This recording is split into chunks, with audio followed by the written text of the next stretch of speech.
Knowledge Park, the creative school for quality and innovative education. अब admission होगा सिर्फ ₹1 में। आज ही visit. Vijay Hospital Center for Cardio and Diabetic 24/7 emergency services available.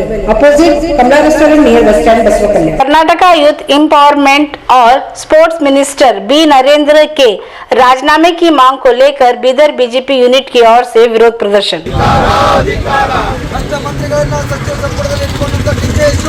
नमस्कार, मैं वर्षा रानी, आप देख रहे हैं बीके न्यूज। बीके न्यूज में आपका स्वागत है। बीदर भारतीय जनता पार्टी यूनिट की ओर से 18 अगस्त 2026 को Karnataka youth empowerment and sports minister B Narendra के राजीनामे की मांग करते हुए विरोध प्रदर्शन किया। बीजेपी डिस्ट्रिक्ट यूनिट ने आरोप लगाया कि वाल्मीकि कॉर्पोरेशन घोटाले में मिनिस्टर बी नरेंद्र की अहम भूमिका थी। इसके बावजूद भी कर्नाटका कांग्रेस सरकार ने इन्हें दोबारा कैबिनेट में शामिल किया है। बीजेपी लीडर्स का कहना है कि भ्रष्टाचार के आरोप से जुड़े मामले में सरकार को क्लियर जवाब देना चाहिए और बी नरेंद्र के राजीनामे की मांग करते हुए कांग्रेस सरकार के खिलाफ नारेबाजी की और कहा कि जब तक इस मामले में जिम्मेदारों के खिलाफ सख्त कार्रवाई नहीं होती। K Giri silk and sari Jyoti Vidyalaya primary school admissions are open. तेश्वर कॉलोनी, लाल तालाब, बसवकल्या। अलम प्रभु पैरामेसी paramedical and BCA college admissions are open. तक उनका विरोध प्रदर्शन जारी रहेगा। इस तरह से मांग करते हुए BJP district president Somnath Patil, ex union minister Bhagwant Khuba, BJP senior leader Ishwar Singh Thakur के अलावा बीजेपी लीडर्स और कार्यकर्ता विरोध प्रदर्शन किया।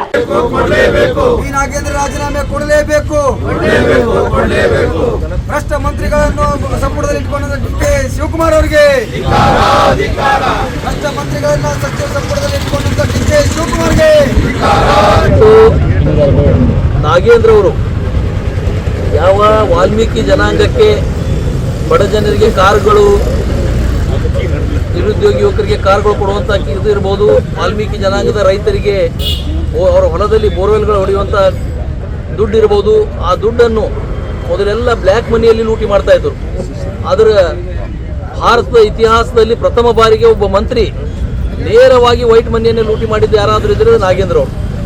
ಹಿಂದೆ 182 ಕೋಟಿ ರೂಪಾಯಿ ಲೂಟಿ ಮಾಡಿದ್ದಾರೆ ಅಂತ ಹೇಳಿ ನಮ್ಮ ವಿರೋಧ ಪಕ್ಷದ ನಾಯಕರು, ನಮ್ಮ ಪಕ್ಷದ ಶಾಸಕರು ಎಲ್ಲ ವಿಧಾನಸಭೆಯಲ್ಲಿ ಹೇಳ್ತಾ ಇದ್ದಾಗ ಅವತ್ತಿನ leader of the floor on the floor ಸಿದ್ದರಾಮಯ್ಯನವರು ಹೇಳಿದ್ರು, ಇಲ್ಲ ಅಷ್ಟಿಲ್ಲ, 90 ಕೋಟಿ ಮಾತ್ರ ನಾವು ಲೂಟಿ ಮಾಡಿದ್ದೀವಿ, 90 ಕೋಟಿ ಮಾತ್ರ ತಗೊಂಡು ಹೋಗಿದ್ದೀವಿ ಅಂತ ಹೇಳಿ.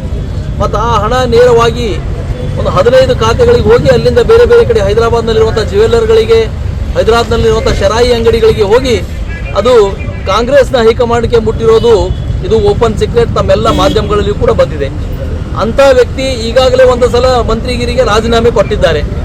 ಮಂತ್ರಿಗಿರಿಗೆ ರಾಜೀನಾಮೆ ಕೊಟ್ಟ ನಂತರ ಸರ್ಕಾರ ಕಣ್ಣೊರೆಸುವ ತಂತ್ರ ಮಾಡಿ SIT ರಚನೆ ಮಾಡಿ ಆ SITಯಲ್ಲಿ ಅವರು ನಿರ್ದೋಷಿ ಅಂತ ಹೇಳಿದರು. ಆದರೆ ಇವತ್ತು CBI ಎನ್ಕ್ವೈರಿಯಲ್ಲಿ ಆರೋಪಿ ನಂಬರ್ 1 ನಾಗೇಂದ್ರ ಅವರಿದ್ದಾರೆ. ಒಬ್ಬ ವ್ಯಕ್ತಿ, ಆ ನಿಗಮದ ಒಬ್ಬ ಅಧಿಕಾರಿ, ದಲಿತ ಅಧಿಕಾರಿ ಆತ್ಮಹತ್ಯೆ ಮಾಡಿಕೊಂಡಿದ್ದಾರೆ.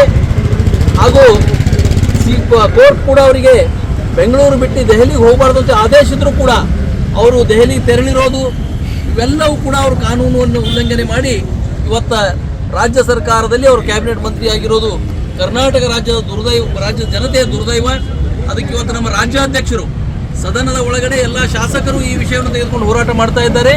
ಹೊರಗಡೆ ಇಡೀ ಕರ್ನಾಟಕದ ಎಲ್ಲ ಜಿಲ್ಲಾ ಕೇಂದ್ರಗಳಲ್ಲಿ ನಾವು ಈ ಒಂದು ನಿರಂತರ ಧರಣಿ ಪ್ರತಿ ದಿವಸ ಮುಂಜಾನೆ 10 ಗಂಟೆಯಿಂದ 5 ಗಂಟೆವರೆಗೆ ಎಲ್ಲ ಜಿಲ್ಲಾ ಕೇಂದ್ರಗಳಲ್ಲಿ ನಿನ್ನೆನೇ ಪ್ರಾರಂಭವಾಗಿದ್ದರೂ ಕೂಡ ನಮ್ಮಲ್ಲಿ ಪಂಚಮಿ ಒಂದು ದೊಡ್ಡ ಹಬ್ಬ ಇರೋದ್ರಿಂದ ಇವತ್ತಿನಿಂದ ನಿರಂತರವಾಗಿ ಎಲ್ಲಿವರೆಗೆ ಸೆಷನ್ ನಡೆಯುತ್ತೋ ಅಥವಾ ಎಲ್ಲಿವರೆಗೆ ನಾಗೇಂದ್ರ ರಾಜೀನಾಮೆ ಕೊಡೋದಿಲ್ವೋ ಅಲ್ಲಿವರೆಗೆ ನಾವು ಈ ಒಂದು ನಮ್ಮ ರಾಜ್ಯದ ಕರೆಯ ಮೇರೆಗೆ ಈ ಹೋರಾಟವನ್ನು ಮಾಡ್ತಾ ಇದ್ದೀವಿ. ನಮ್ಮ ರಾಜ್ಯಾಧ್ಯಕ್ಷರು ಎಲ್ಲಿವರೆಗೆ ಹೇಳ್ತಾರೋ ಅಲ್ಲಿವರೆಗೆ ಈ ಧರಣಿ ನಾವು ನಿರಂತರವಾಗಿ ನಡೆಸ್ತೀವಿ.